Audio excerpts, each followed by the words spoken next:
Oke, selamat pagi. Sekarang saya hendak melakukan presentasi dari proposal pengembangan sistem pendukung keputusan penentuan penerima bantuan sosial di kantor kelurahan. Dengan saya Adi Septian Putra dengan NIK NIM 23010101122. Oke, berikutnya di bab 1 ini pendahuluan, di mana latar belakangnya adalah program bantuan sosial merupakan salah satu bentuk intervensi pemerintah dalam meningkatkan kesejahteraan masyarakat. Namun, dalam pelaksanaannya, proses penentuan penerima bantuan sering kali menghadapi berbagai permasalahan, seperti subjektivitas penilaian, ketidaktepatan sasaran, serta keterbatasan sistem dalam mengelola data masyarakat secara akurat dan terstruktur. Di tingkat kelurahan, proses seleksi penerima bantuan umumnya masih dilakukan secara manual dengan mempertimbangkan beberapa kriteria seperti penghasilan, jumlah tanggungan, kondisi rumah, dan status pekerjaan. Proses manual ini berpotensi menimbulkan kesalahan keputusan dan kurang transparan.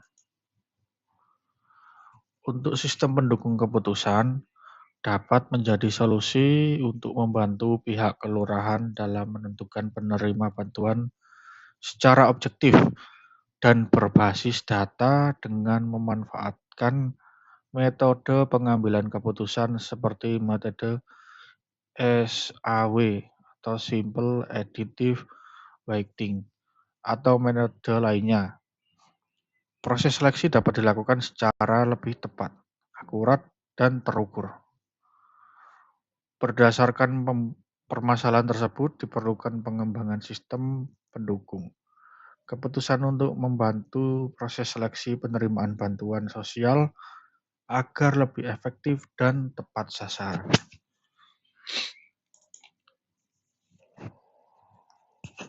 Untuk rumusan masalah sendiri, yang pertama itu bagaimana merancang sistem pendukung keputusan untuk menentukan penerima bantuan sosial. Berikutnya, metode apa yang paling sesuai untuk digunakan dalam sistem tersebut. Untuk yang ketiga, bagaimana sistem dapat meningkatkan objektivitas dan transparansi dalam proses seleksi. Berikutnya adalah tujuan penelitian sendiri. Yang pertama, untuk merancang sistem pendukung dan keputusan berbasis komputer. Yang kedua, mengimplementasikan metode pengambilan keputusan dalam sistem. Dan yang ketiga, menghasilkan sistem yang mampu memberikan rekomendasi penerima bantuan secara objektif. Untuk manfaat penelitian sendiri, yang pertama, membantu pemerintah kelurahan dalam proses seleksi bantuan sosial. Yang kedua, mengurangi subjektivitas dalam pengambilan keputusan. Untuk berikutnya, meningkatkan akurasi dan transparansi. Untuk tinjauan pustakanya, di mana sistem pendukung keputusan adalah sistem berbasis komputer yang membantu pengambilan keputusan dalam menyelesaikan masalah semi-terstruktur dengan memanfaatkan data dan model tertentu. SPK terdiri dari komponen basis data, model, dan antarmuka pengguna. Untuk metode Simple Additive Weighting atau SAW, metode SAW merupakan salah satu metode pengambilan keputusan multi kriteria yang menghitung mulai presentasi dengan menjumlahkan hasil perkalian antara bobot kriteria dan nilai alternatif yang telah dinormalisasi. Untuk rumusnya di sini di mana sudah saya cantumkan ya, di mana V I nilai dari akhir alternatif, ada bobot kriteria dan nilai rating ternormalisasi. Metode ini sering digunakan dalam penelitian terkait seleksi bantuan sosial karena sederhana dan efektif. Untuk metodologi penelitiannya sendiri, yang digunakan adalah metode pengembangan sistem dengan pendekatan waterfall, meliputi tahap analisis kebutuhan, desain sistem, implementasi, dan pengujian.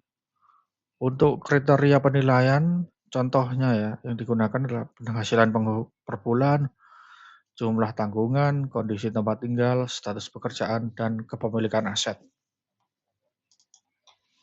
Berikutnya untuk perancangan sistem sendiri, sistem akan dirancang berbasis web dengan fitur input data masyarakat, penentuan bobot kriteria, proses perhitungan otomatis, output berupa ranking calon penerima bantuan. Untuk penutup sendiri, pengembangan sistem pendukung keputusan untuk penentuan penerima bantuan sosial di tingkat kelurahan diharapkan mampu meningkatkan efektivitas, objektivitas, dan transparansi dalam proses seleksi. Dengan memanfaatkan metode SAW, sistem dapat memberikan rekomendasi berdasarkan perhitungan terstruktur dan berbasis data. Berikut adalah daftar pustaka. Ini daftar pustaka 5 tahun terakhir ya. Yang pertama di tahun 2022, selanjutnya di tahun 2021 dan 2023. Oke, sekian dan terima kasih. Selamat pagi.